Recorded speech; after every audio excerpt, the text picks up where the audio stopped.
రెండవది వారిని నేను సూటిగా అడిగాను, సిట్ వాళ్ళని, మీరు ఫోన్ ట్యాపింగ్ మీద ఏదో విచారణ చేస్తున్నారు కదా, దయచేసి మీరు చెప్పండి, ఈరోజు రాష్ట్రంలో మా ప్రతిపక్ష పార్టీ నాయకులు, మా ఎమ్మెల్యేలవి, మా నాయకుల ఫోన్లు ట్యాప్ కావడం లేదా చెప్పండి మీరు అని అడిగిన.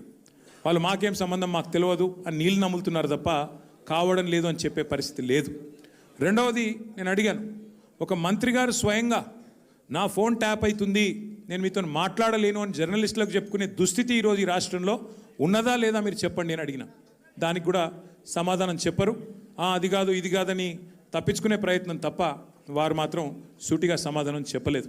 కానీ ఒక ధారావాహికగా మాదిరిగా ఏదైతే నడుపుతున్నారో, ఒక సీరియల్ లాగా ఏదైతే నడుపుతున్నారో అదే పరంపరలో అడిగిన ప్రశ్ననే అడుగుడు, మళ్ళీ అడుగుడు, ఒక 300 పేర్లు చదువుడు, ఈయన తెలుసా ఈయన తెలుసా ఈయన తెలుసా ఫలానా ఆయన తెలుసా, దాంతోనే 2-3 గంటలు టైంపాస్ చేసుడు తప్ప అక్కడ విషయం ఏమీ లేదు.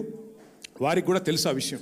అందుకే నేను మళ్ళొక్కసారి ప్రజలకు, మా సోదరులకు, మా పార్టీ సోదరులకు, మా మీడియా మిత్రులకు కూడా విజ్ఞప్తి చేస్తున్నా, మేము ఒక పార్టీగా, బాధ్యత గల ప్రతిపక్ష పార్టీగా ఏ విచారణకు పిలిచినా మేము సహకరించడానికి సిద్ధంగా ఉన్నాం.